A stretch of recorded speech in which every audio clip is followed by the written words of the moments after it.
순자야, 너 요즘 뭐하고 지내? 은퇴하고 나서 시간 많아졌을 텐데. 뭔가 재밌는 거 없어? 아휴, 미영아, 시간은 많아도 체력이 따라줘야지.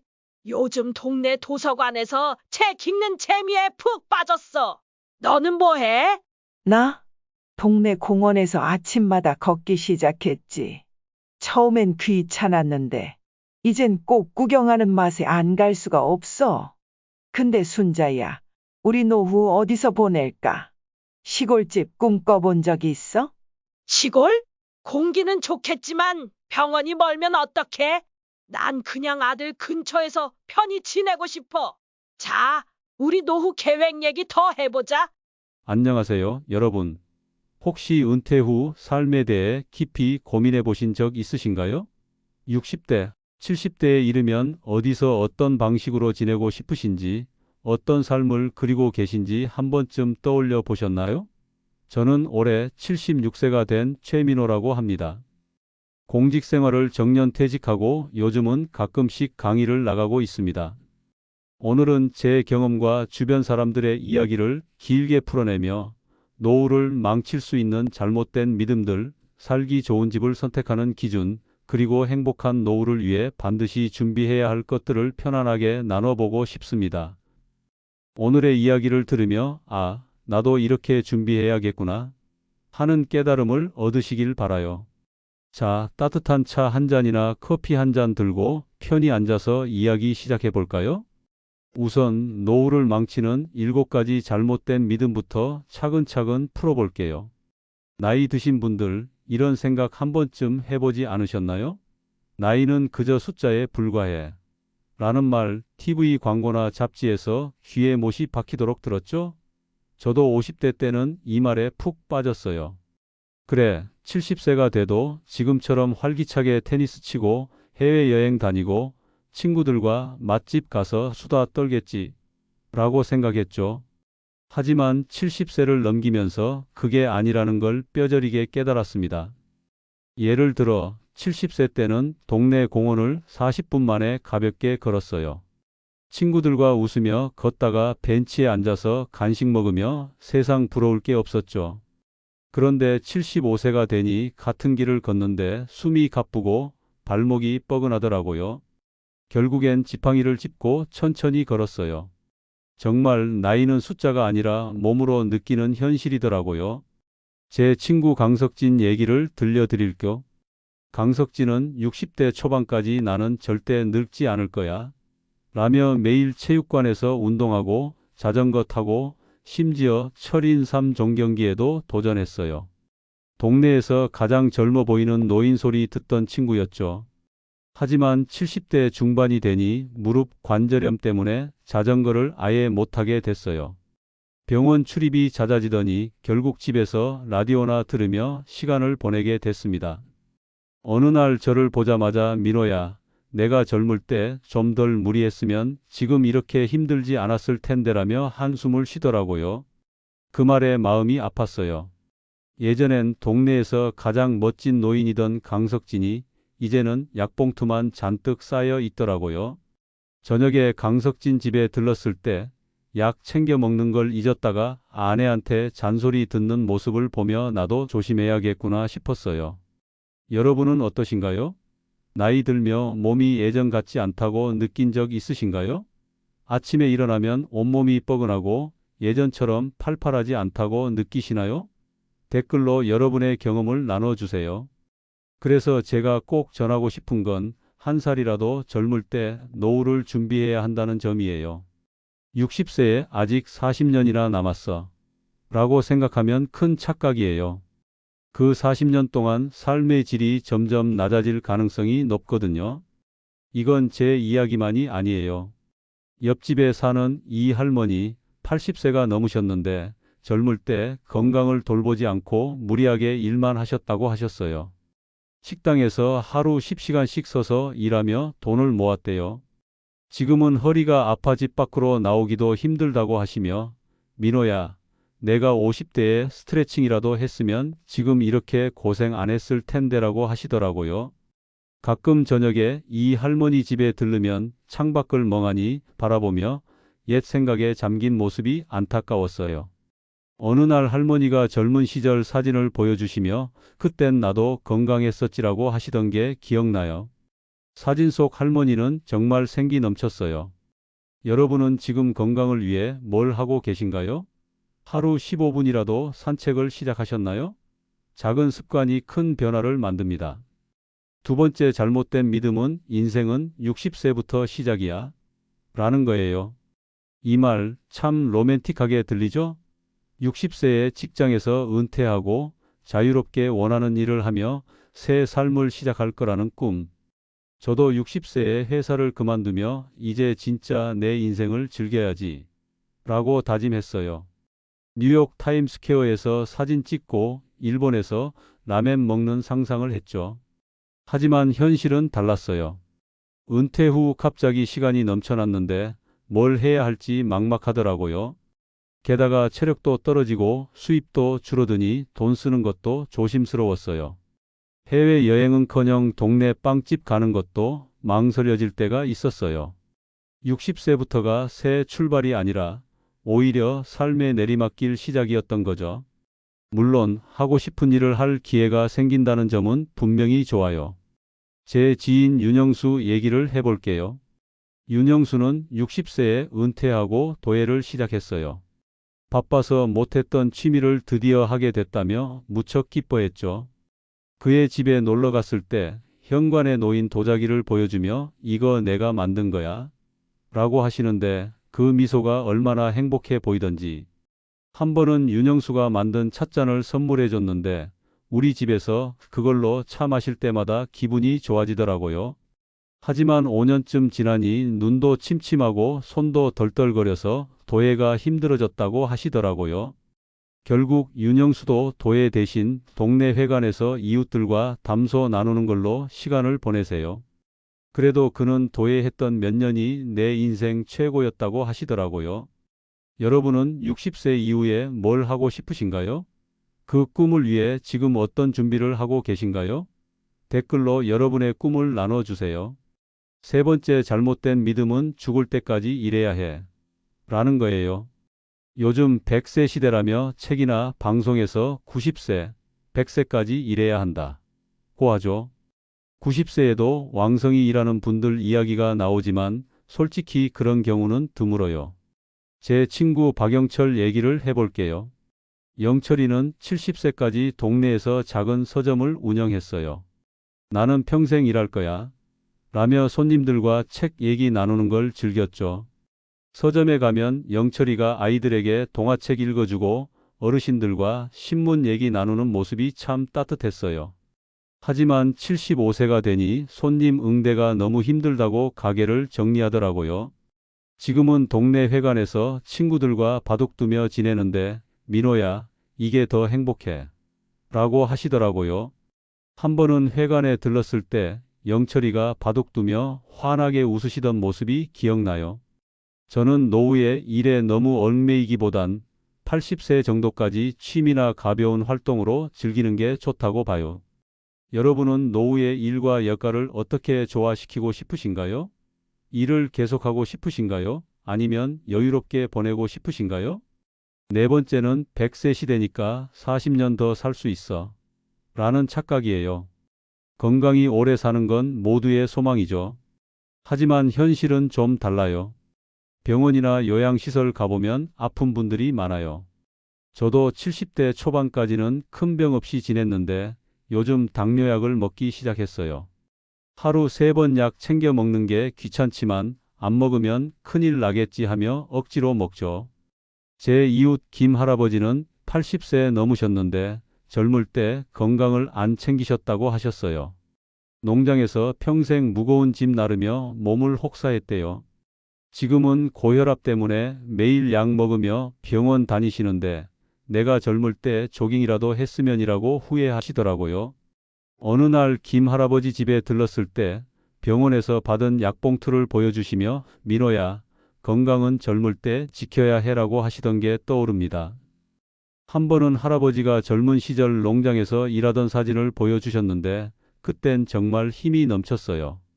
건강은 젊을 때부터 챙겨야 해요. 99세까지 쌩쌩하게 사는 건 정말 드문 일이에요. 그래서 저는 질사를 추천해요. 즐겁게, 사람답게 사는 거죠. 여러분은 건강을 위해 어떤 노력을 하고 계신가요? 하루에 과일 한 조각 더 먹기, 엘리베이터 대신 계단 이용하기 같은 작은 습관이라도 시작하셨나요? 다섯 번째는 나만은 멋지게 늙을 거야. 라는 믿음이에요.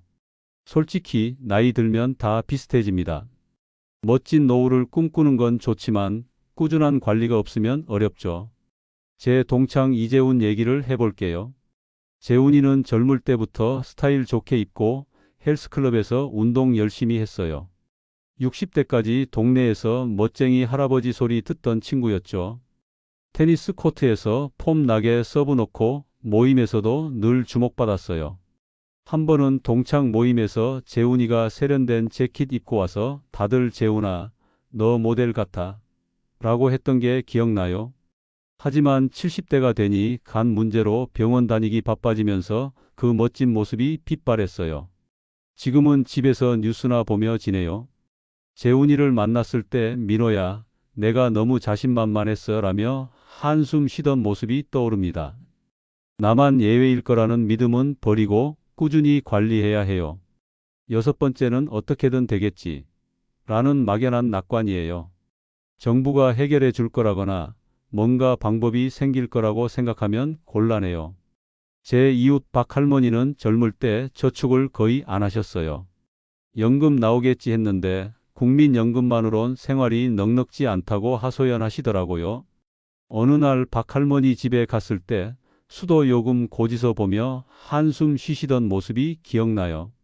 민호야, 내가 젊을 때 저축 좀 했으면 이렇게 걱정 안 했을 텐데라고 하셨어요. 한 번은 할머니가 옛날 가족 여행 사진 보여주시며 그땐 돈 걱정 없이 행복했는데라고 하시던 게 마음 아팠어요. 준비 없이는 풍요로운 노후가 오지 않아요.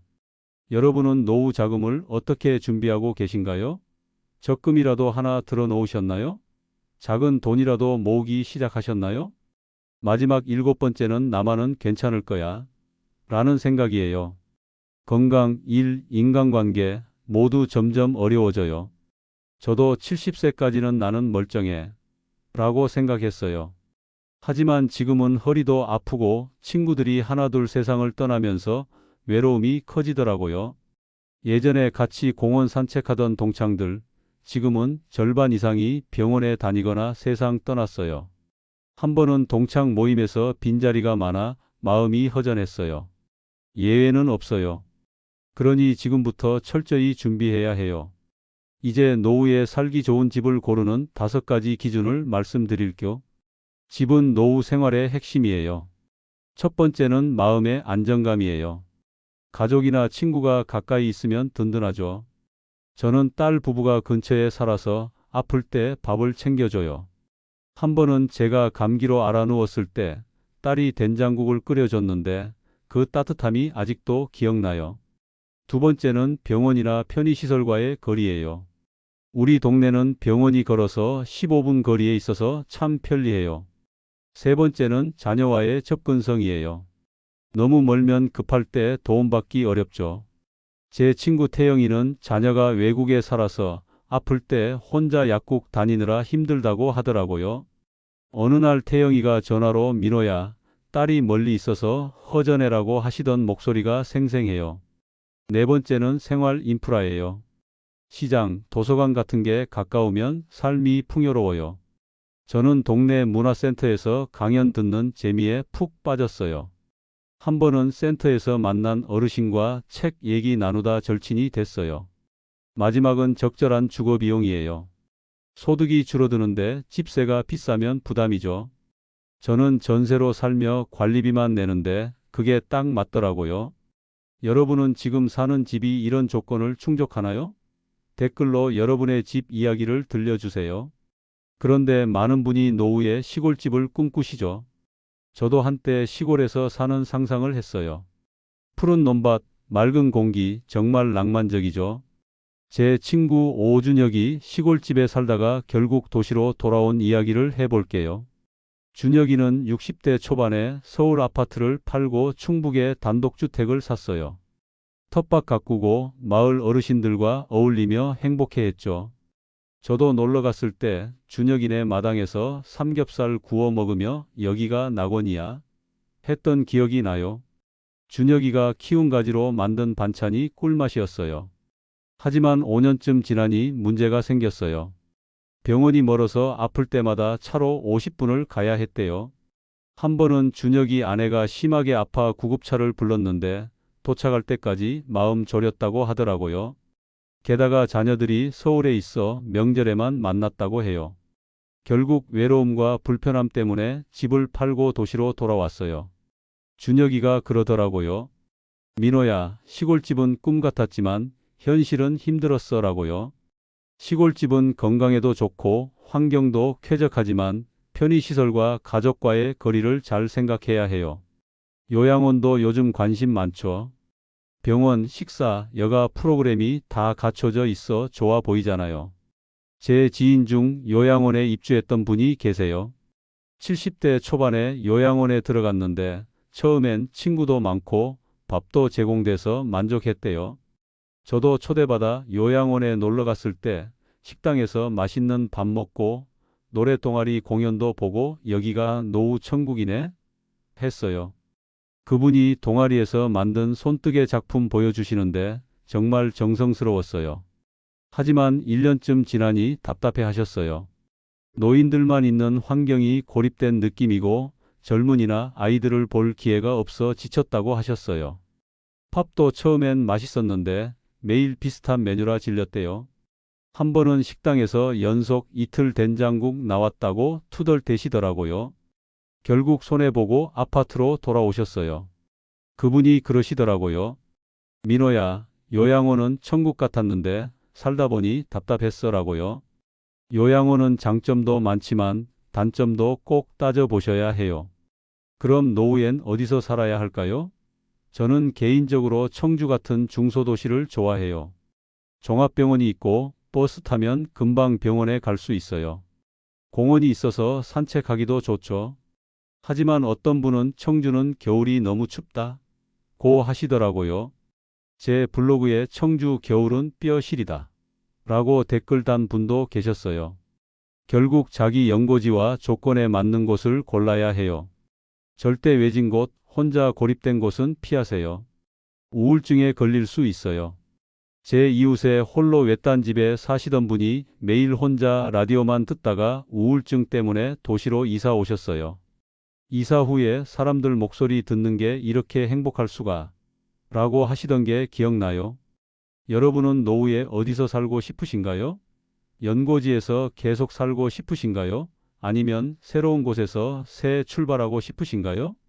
마지막으로 집 외에 노후를 위해 꼭 준비해야 할 3가지를 말씀드릴게요. 첫 번째는 재정 계획이에요. 연금, 저축, 소득을 어떻게 마련할지 공부해야 해요.